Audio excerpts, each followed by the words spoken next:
Welcome to Meaty-B's recipes. Today we will be making what I would argue to be the best meatballs I've ever had, and probably you've ever had. I've had a lot of meatballs. Had a lot of balls in my mouth. This recipe comes from a pretty famous chef in Florida, Chef Enzo, and he was kind enough to share his recipe. I did make a minor modification. He uses ground veal in his, and I used ground turkey. I had the KitchenAid out to grate up my Parmigiano Reggiano. Look how nice and close it gets to the rind, but it doesn't grind the rind. It's did a good job. I measure it out by weight, but I will also have the volume. In this recipe I will be using powdered milk. I like to use powdered milk in cooking sometimes, but I do want a good amount of moisture, so I added the equivalent amount of water that would have been in the milk to my Worcestershire sauce. And here I have my parsley and onion and microplaned garlic all prepped together. I'm hoping all the meat will fit, but I'm doubtful. I'm hoping everything will fit, but I'm doubtful. So I'm gonna try to get, at a minimum, the meats mixed together. The KitchenAid is mighty, but it does have its limits. And mixing the meat together is the hardest part. So at least it will be able to, should be able to help me with that. But I really don't think I'll be able to get anything else in here. This is going to be a little ridiculous, but let's see how it goes.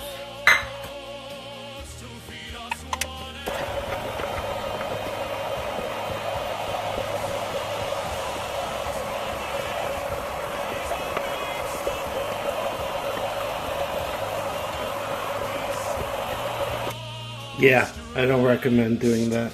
We'll just get it out into a big bowl. I should point out that this is a double recipe. So I was basically a lunatic for thinking it would work.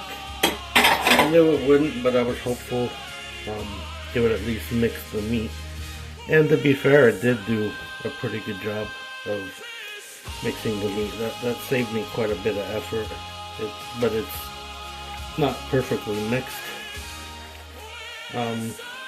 So we got our eggs, we got onion, parsley, garlic, our liquids. We'll sprinkle in our cheese.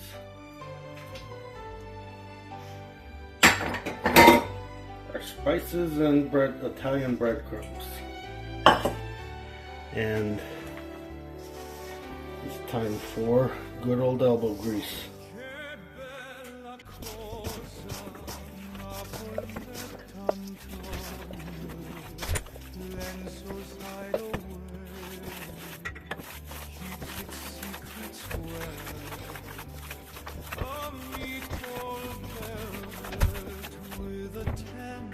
Okay, it's nice and homogeneous mixture now. So we're going to heat up our oven and start shaping our meatballs. Okay, it's time to shape the meatballs. And the easiest way I've found to do that is to use I think this is a third of a cup disher. Enzo makes them as big as a baseball, but these are very, very delicate, and they don't hold up to going into a sauce. And then I used to always pan fry these, but I found baking them on a parchment lined baking sheet works just as well, and it's a lot less work. So we'll get these formed up and into the oven. By the time we're done, the oven will hopefully be up to 10. And as you can see, I'm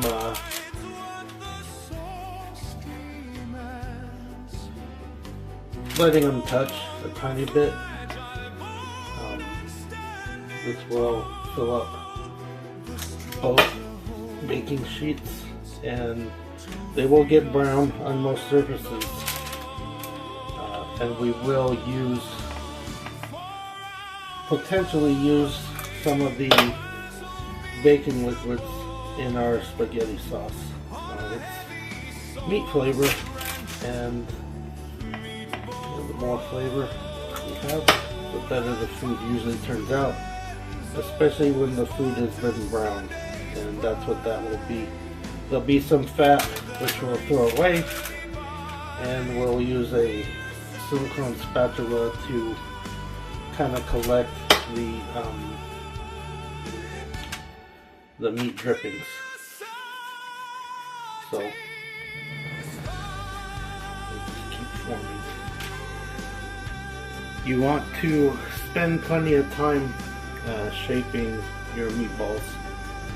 They are delicate, and that first row I did, I had to completely redo all of them. They were way too loose. That's why I didn't bother preheating the oven until I started the process. If you see any balls with cracks or gaps, or they're losing their shape just to gravity, go ahead and rework them. These are very delicate meatballs, and if I were to put that particular meatball into the sauce, it would just immediately fall apart. You do want to be gentle when you're handling the balls, and you want to get a pretty smooth surface on them. It helps with the caramelization, and they should stand up and keep their shape.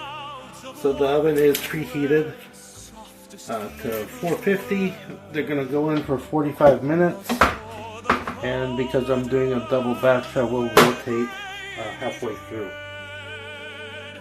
Okay, it took 50 minutes, but get a look at my balls.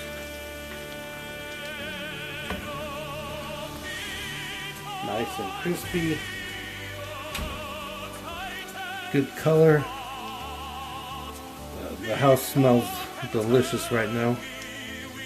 I will pour off the fat and try to mix some of that browned liquid with some water and use that to add to my spaghetti sauce.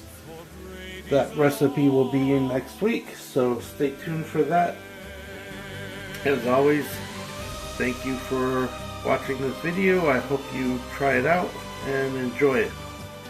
If you haven't, please like and subscribe. Stay tuned for more.